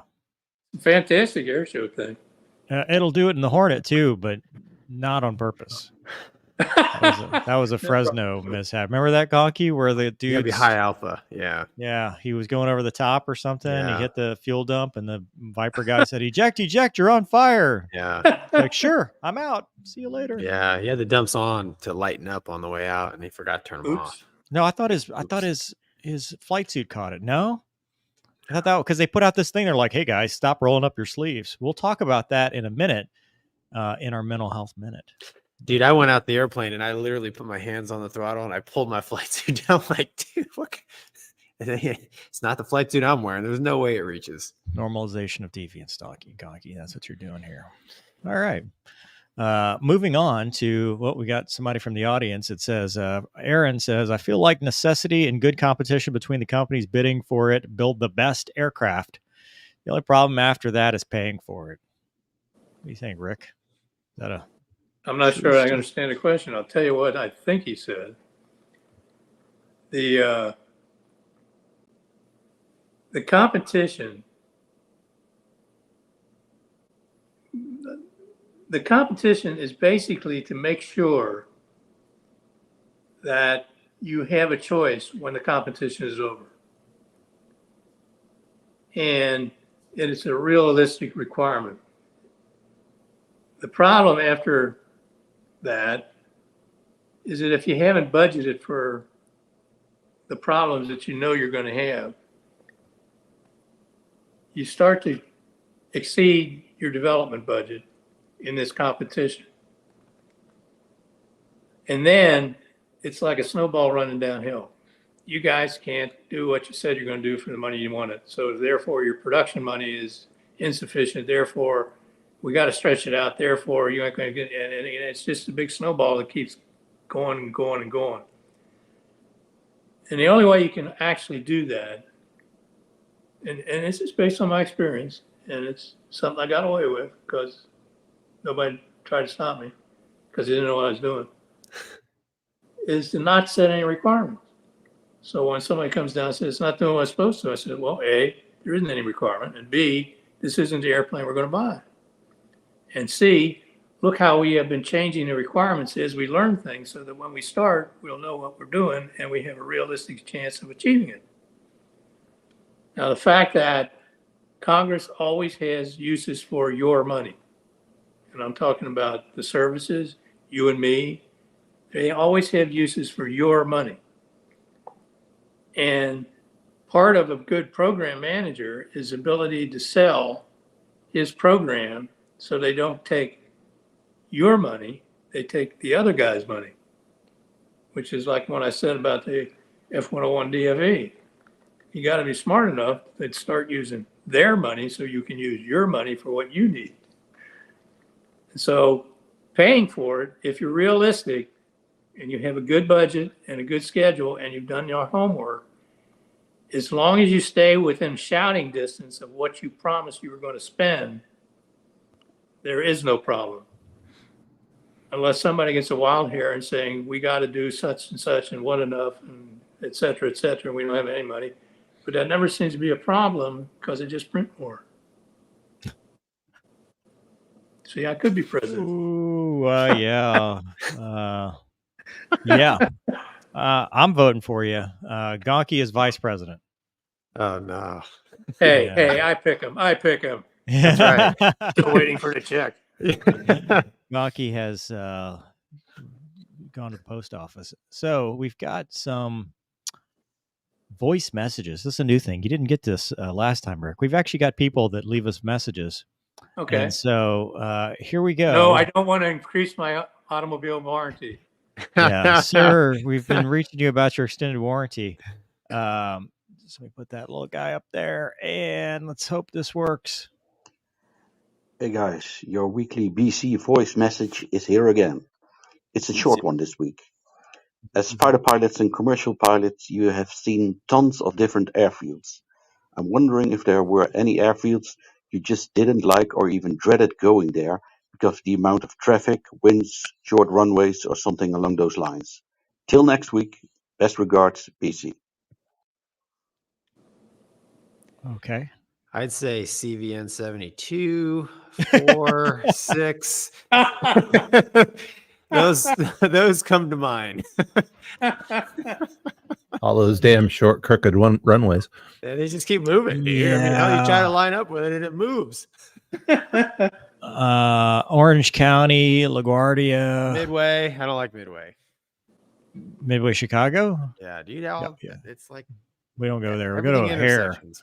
O'Hare, it's just the 3-hour taxi back that, if you land on the outer runway, it's like, good Lord, dude, the flight was easy. It was the taxiing that was a pain. Rick, you're an avid aviator. Do you have any airfields that you're like, yeah, although I guess you get to pick when you're just flying for funsies. Yep, I do. No, I don't like flying into Midway in the back of the boat. I will admit that. And I really love landing on CVN 64. That was a trip. That'd be CV 64 right there. There's no what CV 64. Yeah. I'll go get my hat here in a minute and show you. I got a VIP hat. Got to meet the captain, not at the captain's mast either. Thank you. Thanks for the question. Yeah, thanks for that. All right, moving on to the next one. This one's about air show mishaps. Hey guys, huge fan of the show. As a lover of aviation, I've been going to air shows for the last 10, 15 years. And I love seeing the different aircraft and the warbirds and the demo teams, and even the little extra pilots, and they do some crazy stuff. It seems like since COVID-19, we've had more and more crashes or mishaps involving air shows. I mean, even just this year. I guess my main question is, do you think that there is something that is causing that, or there's a reason those have been happening seemingly more frequently? And do you think that there's a possibility that the FAA will eventually say just no more air shows overall? Thanks again. Huge fan. I appreciate your guys' content as well as your mental health minute. It means a lot. No. There's more air shows. Right. So COVID, we didn't have any air shows. Now we have more, and they're older jets. The jets are just getting older and older and older. I kind of see what he's saying. Yeah. Like pre-Rona compared to post, which. Oh boy, we're going to get demonetized Gonky. Here we go. No. Gonky's getting us banned from the YouTubes. No. I mean, I understand his question. I think it's just bad luck. Maybe that's naive to think that, but I agree. It does seem like there's more incidents. Rick, but I don't think the FAA will ever ban air shows. Rick, what do you think? You think it's statistically because the jets are getting older, pilots are getting older? There's not the pilots, but we're dealing with warbirds that are now 70, 80 years old. Well, one of my pet theories is that things are just about the same as they always have been, except there's more ways you can learn about them with social media. That's true too. And as far as the airplanes are concerned, if you maintain an airplane correctly, they're basically infinite life. Now, you may wind up with just one rivet that has not been replaced by the time you retire the airplane. Yeah. But that's what I mean by maintaining it correctly. And the recent MiG that went in, I'm not sure exactly what happened, but I would not be surprised that the quality of the airframe itself and the quality of the engine itself and the control systems, et cetera, is generally subpar compared to US or free world type equipment. And so in that instance, it may be a problem with maintenance of the equipment because you're not sure what it is. You don't really have a manual. You don't really have a depot. You don't really have tools. And so you got a fairly cheap product to start with and not detailed knowledge as to how to actually maintain the airplane. And I don't know what happened. I have no clue to that. Yeah. But I have this thing in the back of my head, at least for foreign airplanes of dubious heritage, you got to be extremely careful of them because they ain't the best pieces of iron flying around. Yeah. As far as do we have more now than we're not? I don't think so. And if you do, it gets publicized a lot more. So a lot more people are knowledgeable about it, and it gets to be a big brouhaha. Yeah. Yeah. I mean, I remember them in the past, especially as a kid. You'd see it on the news, air show crash, and then that's the end of it. You might get 2 news cycles out of it, and then you never hear about it again. Versus, if you didn't get paper that week. Right. Versus here, now we have the footage of it. Then we have the new angle of it. Then we have the pilot speaks out and the backseater speaks out. And, then all the channels pick that up and it stays in the news cycle. You're right. It stays in the news cycle a lot longer. So I don't know. I mean, I don't think there's a risk of them getting rid of it, but I could see them tightening down on what can be, what gets the exhibition category, what can be used as at an air show. To your point, Rick, are you going to allow that 30 or 40-year-old Russian aircraft that only had a life cycle of 10 years to fly over these populated areas? I don't know. Beats me. I'm glad I'm not working there. Yeah, well, you'd be getting a paycheck, though. You'd be getting a paycheck as a government employee. Paycheck. Yeah. Where's you get a paycheck. They pay real well. All right, one more. Here we go. And begin. Hey, Mover. Hey, Gonky. Just wanted to say thank you guys for the content that you give every week. You've helped inspire me to want to become an aviator in the military. I want to go down the Marine Corps route, first because of my family connections with the Marine Corps. My dad was an infantry officer in the Marine Corps, and my grandfather was also an infantry officer in the Marine Corps. He served in Vietnam as well. And also because the Marine Corps just feels right for me. I wanted to know your opinion on the Marine Corps completely leaving behind the F-18 and going for the F-35. I know the Marine Corps had to replace the Harriers with another VTOL-capable aircraft, that aircraft being the F-35B. But do you think it would have been better for the Marine Corps to go with a different option with the F-18 Block 3 instead of the F-35B and C variants? So I just wanted to know your opinion on that, and thank you for the content. Have a nice day. Okay, first I'm going to say this dude already sounds like a Marine. Like, we need the knife hands in the middle of that because he's already got, he either sounds like a Marine or a weapons school guy. Childhood was boot camp. The dude has got it. And so I wholeheartedly support this endeavor. Rick, what do you think about that?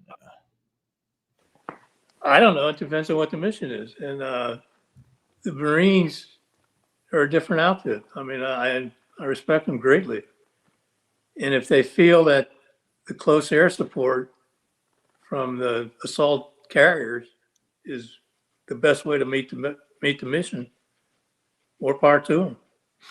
I'm just concerned that the airplane could have been better if it was strictly dedicated. And I'll tell you, in my personal opinion, the only reason we have an F-35 in the first place is that the Marines needed a replacement for the AV-8B. And if it didn't happen, we'd still be flying F-15s, and we'd still be flying F-22s, and we'd still be flying F-18s because they're good enough today. And then if you need the new stealth type stuff and everything else, you can do it. Yeah. But then I really believe that the Marines are a tremendous force on the Hill. There's no question whatsoever. And I'll give you a little apocryphal story. I was meeting with the ranking member of the Senate, the House Armed Services Committee one day. And I asked him, who has the highest credibility when they come to the Hill for the budget? And the guy was named, I think, I forget his name anyway. And he said, that's an unfair question, son. And I said, Mr. Congressman, nobody told me I couldn't ask an unfair question. He said, well, I'll tell you. The Army came up here one time and they said they wanted to buy some of these Humvee things. And you know what a Humvee is, son? He says, yes, sir, I do. It's a military truck, basically. So that's right. Now, the Secretary of the Army says, we want to give this to a small business. And son, do you know any small business automobile companies? No, I don't. I said, I didn't either. Does that tell you anything, son? I said, yes, sir. Sir does. But I tell a story. It says Marines come down with their budget and they say, I want so many airplanes. I want a bunch of rifles, tanks, howitzers, and et cetera, et cetera. And Congress says, yes, you got it. And he comes down, says, I want a bunch of boats, submarines, airplanes, a bunch of other stuff. You sure about that? Well, maybe we can do a few less of those and a couple of less of those, but that's what, okay, you can have it. Air Force comes down and says, we want a bunch of airplanes and some other sports stuff, and satellites, a couple of rockets, and a bunch of other that stuff. So you sure about that? I said, well, we'll be back in 6 months with a study. And then the Army comes up and says, well, a bunch of tanks and howitzers and jeeps and helmets and all kinds of good stuff. They said, you sure about that? I don't know. What do you give us? So I'm sure I'm true. offending any service I just talked about, but I apologize. Yeah. For legal reasons, this is still a joke. I saw. It's funny because it's true. but I saw on the Twitter yesterday or day before a picture from Divids of a F-35B at Camp Pendleton, like on a road, and they were practicing forward arming and refueling of this thing on a road. Which, when you look at the current conflicts, right? Yeah. What's the next war? Look at the Ukraine situation. That's exactly what, because the airfields are getting missiled out, bombed out, whatever. And so whereas I used to scoff it and go, well, we don't need that. And then you're like, well, wait a minute. When they're talking about putting MiG-29s, taking off on roads out of Poland or wherever, that's actually valid. I mean, it's valid. If the Marines can storm the beach and hold this little bit of land, we've got a forward arming and refueling point now, and 5th gen technology on top of that. Yeah, absolutely. I'm not in the business of tactics and strategy kind of stuff. I'm just one of the guys that says, this is what you guys want and this is what you need. I'll tell you what you can have, and then we'll go get it for you. And I used to get these clowns from PA&E, Program Analysis and Evaluation. They were kind of the whiz kids of the Pentagon. And they come down and says, well, why do you need this F-22? I said, I don't need it. You go talk to them guys down in Langley. They're the guys that need it. And when he said, well, why do you have this requirement? I said, I do not have this requirement. You go talk to this. I'll give you your phone number down there at Langley Air Force Base. And they said, well, yeah, but you're in charge of this program. And I said, no, I'm not in charge of this program. That guy over there is in charge of the program. But what we do is develop what they want. And if you've got a problem with what they want, that's the guys you got to talk to. And we had this one group that said, what we need is blitz fighters, where you buy a bunch of cheap airplanes and overwhelm them. I said, well, that's a good theory. Why don't you go down and talk to those guys down at Langley and So you know what? It's nice to be able to have that defense. Yeah, no, it's the other guy. Go talk to him. So we've got a couple from the audience. Douglas, not our Douglas, but Douglas Rose says, why do large military aircraft, B-52, C-17, B-1, have a much lower crash rate than fighter aircraft? Is it better design, more engines, or crew resource management? They're not doing as cool stuff. Yeah, their flight envelope is the autopilot at 1 to 1.2 Gs. Yeah. I don't know. What do you think, Rick? In my opinion, yeah, it's the mission for crying out loud. Yeah, they're not pointing their noses at the ground. Now, B1 excluded. The B1 kind of is doing all its Hayaka stuff, but if you I rode a simulator in the B1 on the deck, Max Mach for down there, and I wouldn't want to do that ever again because the simulator was a full motion simulator. No.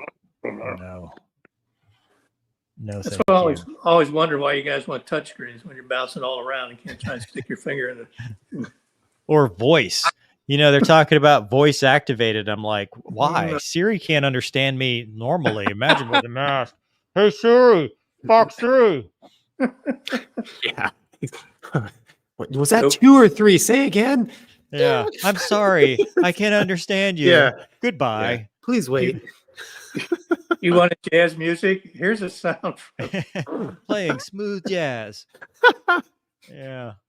Connor says, which thank you, Douglas. Connor says, currently rewatching Band of Brothers. Curious if y'all could share your favorite military shows, movies, Douglas included. Rick, we'll start with you. Do you have a favorite? Absolutely. Patton. Oh, that's good. Yeah. Shoveling shit in Louisiana. I do a lot of that here. I love that movie. One of the reasons is, you ever hear of Myers-Briggs test? It develop your personality. Uh-huh. Turns out I have the same profile as George Patton. What is that? INTJ? What is your... Yeah. Is it really? Yeah. Oh, nice. But that is a great movie. I love that movie. Next to Battle of Britain. Sorry. Oh yeah, good classics. Classic movies. Yeah, I like kind of all the classics and mainstream stuff, but I'll throw one that's a little more obscure. It's on YouTube. It's called Iron Eagle. No, except that it's called Memoirs of World War II, and it's a couple up in I think Akron, Canton, Ohio that have gone around interviewing World War II vets, and they put together like really good 10-15 minute historical accounts, and these are just like like normal guys who had exceptional stories that would never have been told unless this couple would have gone into, and they do a nice job putting it together. But I mean, they put out like one episode a month, and I subscribe, watch every single one.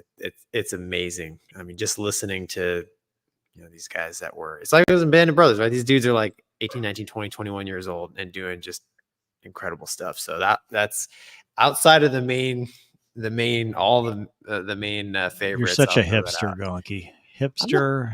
It's what do you mean out of the hipster? Mainstream? I'm just got to pick something that nobody's ever heard of. It's good, dude. You'll like it. Maybe. Yeah. I mean, I'm going to tell you about a film that's not real known about. It's called Called to Duty, and it's about an all-female demo team that bombs North Korea. You should have stopped at bombs. Yeah, you should have stopped. Yeah, they serve as a distraction to the actual bombing force by the F-15Cs. Anyway, Black Hawk Down, dude. What a great movie. The book is awesome.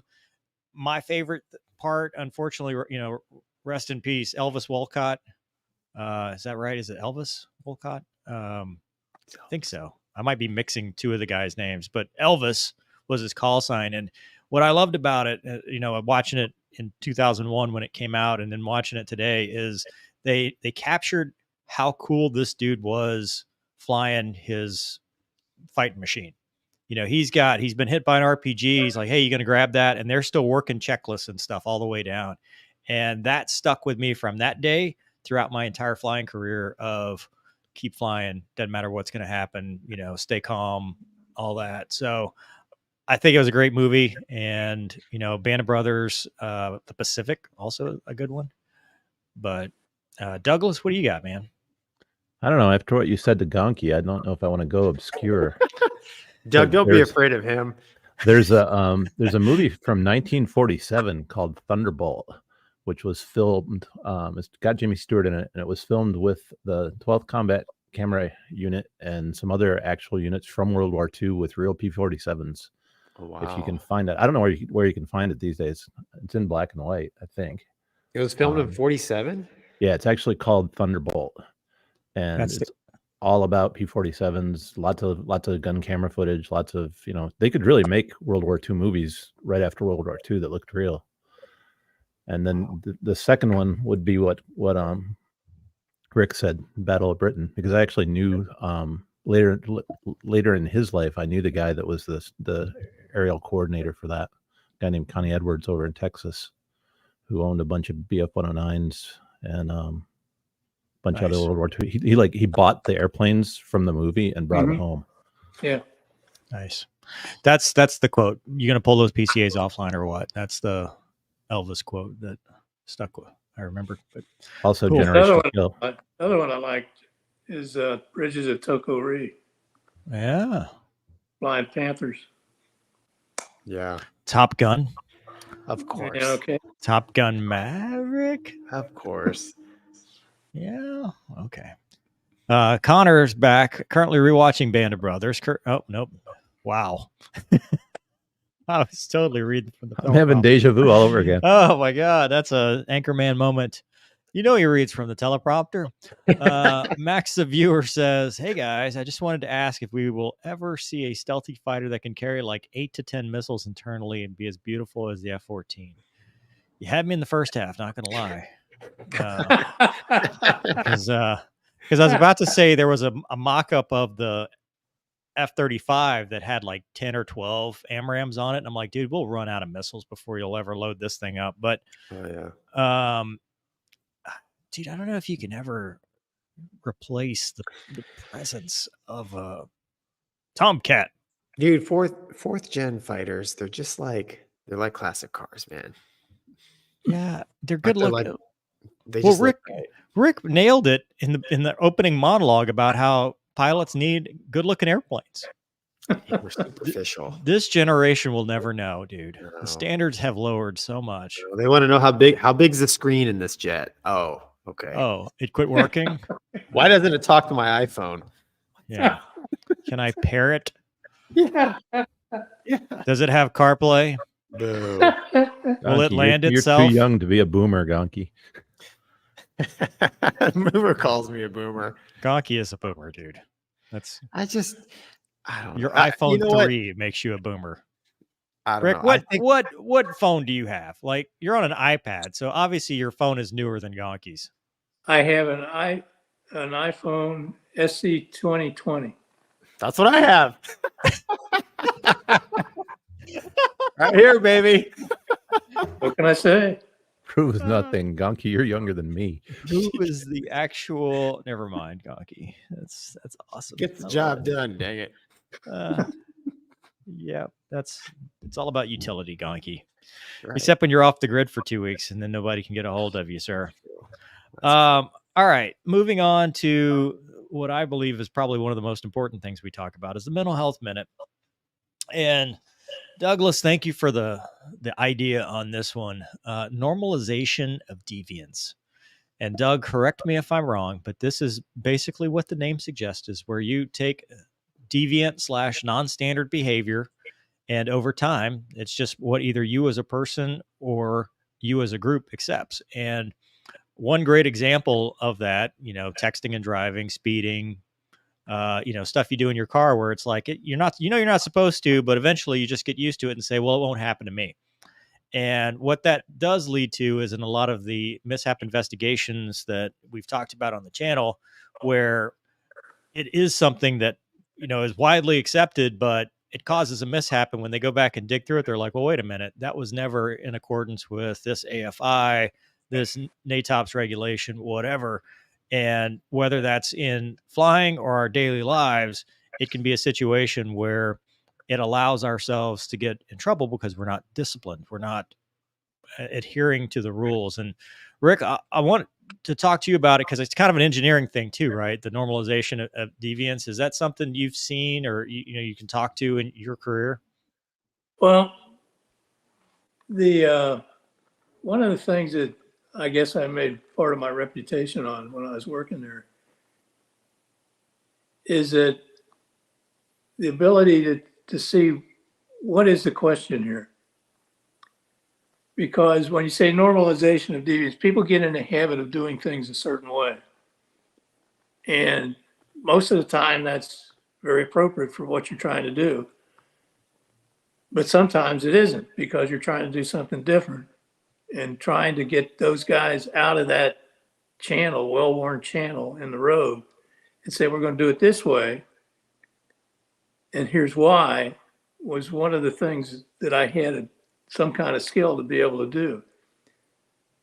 And I'll give you an example back in the, like, I'll repeat this again and again and again.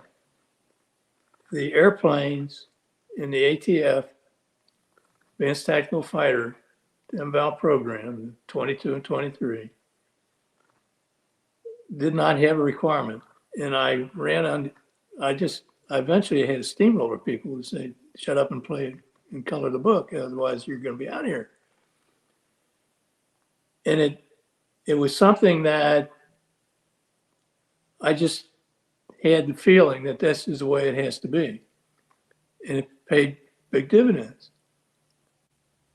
And then I noticed when I was telling you about the F35 program, the JSF, as it was called at the time, I said, here's the way you ought to do this, and don't put these requirements in it, and don't focus on these prototypes, because you're gonna get lost in the process. And they went right back to the way they used to do it, like the YF-16 and YF-17.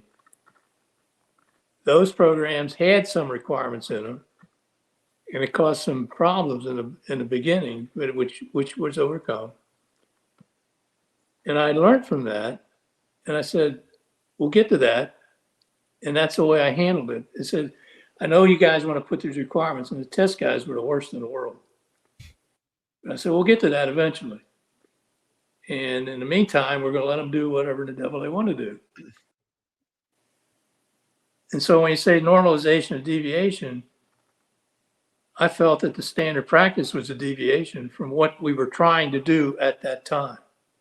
And you have to look at, what are we trying to do here? What's the question?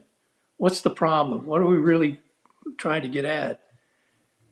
And if the standard approach is kind of a deviation from what you're trying to do, you got to put a lot of extra effort in it to get them off that standard way of doing business. Checklists are great things. I use one every time I get my airplane. It's a simple airplane. There isn't a whole lot of stuff. There's not a lot of black boxes. There's only a steering wheel and a throttle. There isn't even a mixture control, for crying out loud. So I still go through the checklist. This is the way you start. Here's what you check. Here's where you go around the walk around, et cetera, et cetera, et cetera. But I can skip this stuff because that's not here anymore. So I understand what you're talking about there, but I look at it from the other side. Is it still the right thing to do, the standard practice in this situation?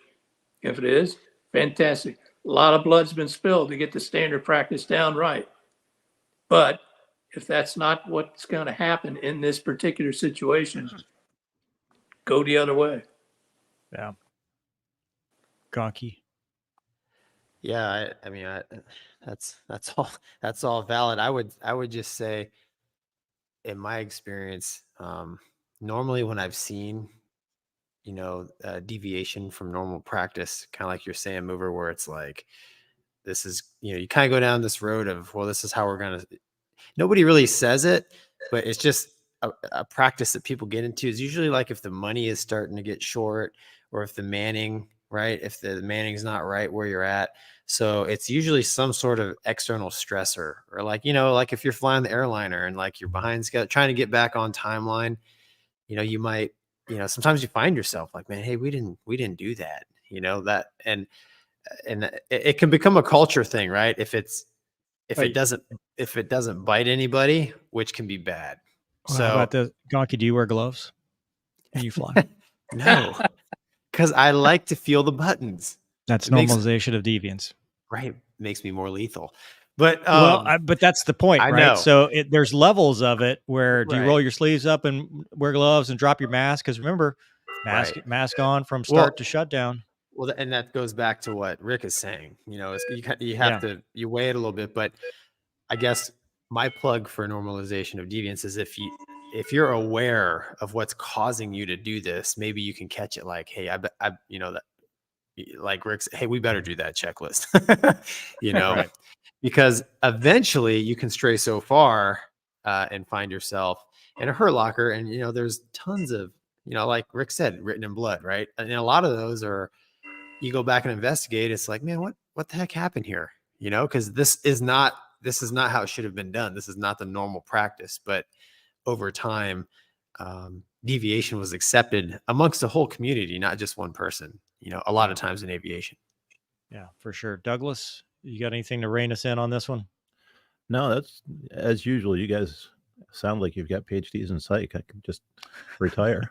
The only thing I would add is that it's especially troublesome when you arrive late to the culture that has already deviated and you don't know what the standards are supposed to be, and or you try to get everybody back on track, and you know you get into negative social pressure again. They've got their way of doing it, and you're just a new guy with a loud mouth. Yeah, you see that in a lot of non-aviation stuff. Doug, you were talking about race cars. You know, just the same thing. Are we going to wear the safety gear? On. Yeah, we're going to wear the safety gear. Do we need the safety gear? Are we going to accept the car doing this? You see this in law enforcement, which sometimes leads to you being on the national news because this is just the way we've done it, you know, and all of a sudden it's like, well, wait, policy never said you could do it that way, you know, and it's the peer pressure that you have to overcome to do it the right way. So I also want to, before we wrap this topic up, and I know it's getting late, but you know, my weekly pitch for if you're dealing with something, talk to somebody. You know, 988 is a good number. Mental health is available through that, or mental health counselors. Military One Source, if you're in the military, a lot of squadrons now have mental health counselors. But just, you know, if you see yourself going down a bad path, talk to somebody. Don't let it become something that, you know, it's going to be permanent when you can work through the problem and get help from somebody else. So any reattacks on that, Rick, from your side? I think that one of the things I've been reading lately is the FAA is coming around to more openness to people who have mental difficulties, not to just take their ticket and around them life. I've been reading about it. In fact, I got an email from somebody. And it says, if you want to participate in this study, we're going to study what normal reactions are to certain situations so we can see what the spread of approaches or looks or whatever you want to call it to these kinds of things vis-a-vis aviation. Yeah.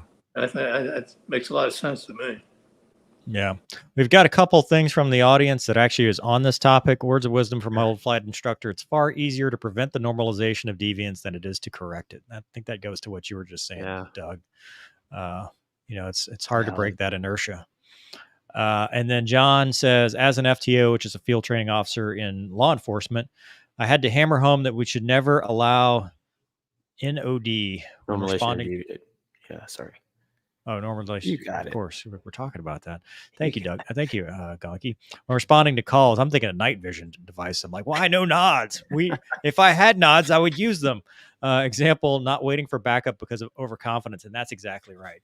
Not only is it the stuff you end up on the nightly news because you got in trouble, but the stuff you end up on the nightly news because it's an officer down situation.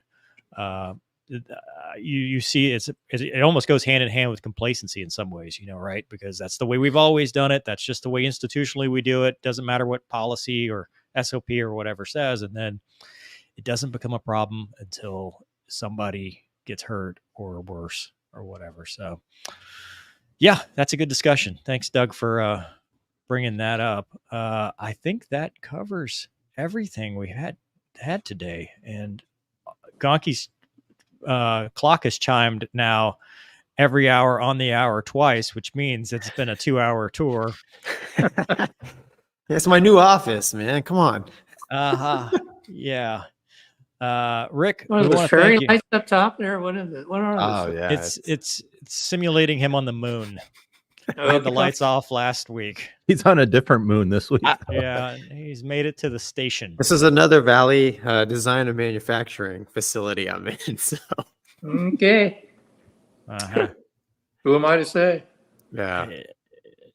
Rick, you're awesome. We Yeah, appreciate Rick, you awesome. you coming out, sharing with us your wisdom and stories. I mean, Yeah. dude, you lived an amazing historical career. Like everything is history that you talk about. It's stuff that people are like, "Oh yeah, I know that." I have been very lucky, to be honest with you. I've been in the front of, like I said, every tactical fighter the Air Force developed for about 30 years. And then I had 3 years with AMC, which I don't want to talk about anymore. But that's okay. They do a great job. Love the guys. Got to fly their airplane. But I'd rather be in the Fangs Out group. Yeah. And I appreciate you having me on. I hope I haven't bored you too much. Oh yeah, no, you come back Yeah. anytime. Oh, yeah. And it I is got never. more stories. Just go. Just start now, and we'll sit here and wait. I don't. I'm only wrapping this up because it's like 10 o'clock where you are. No, wait a minute. I haven't seen the check yet. As soon as I see the check. Hey, Rick, checks in the mail. Yeah, I heard that song. USPS has delivered your check. We don't know where it is. So, Okay. Good. Anyway, thanks for coming on the show, Douglas. Anything from your side Other of the than house? to repeat the kudos and thanks for Rick. That's just as awesome as it was the Yeah. first time. It's awesome. Holy crap! What does that mean? That's not a thing. That's just yeah, it is. What is that? What's an IDR? Doug, are we rich? I'll Or the Google Broner, or it. what is Somebody get a calculator. Can we quit? Indian double rubies? Well, thank you, Luca. Well, thank you. Yeah. We may be forever in your debt. That's Maybe about that's what it is. You've just been transferred her debt. Yeah, I was bought. Google says it's about 64 cents. Nice. Nice. We are rich. We are. Yes. Gonky, we can retire. Oh, jeez. We can go hang out with Rick on his. We can retire, but we have to retire in Indonesia. Yeah, I'll sell you a Yeah. ticket out of Steamboat. Come on out. There Oh, you yeah. go. Oh yeah, Gonky. Final words, sir. No, thanks, Rick. It's awesome, man. Awesome. All right. Well, thanks everybody for watching. Hope you Thanks, enjoyed guys. it. See you next time. We'll see ya.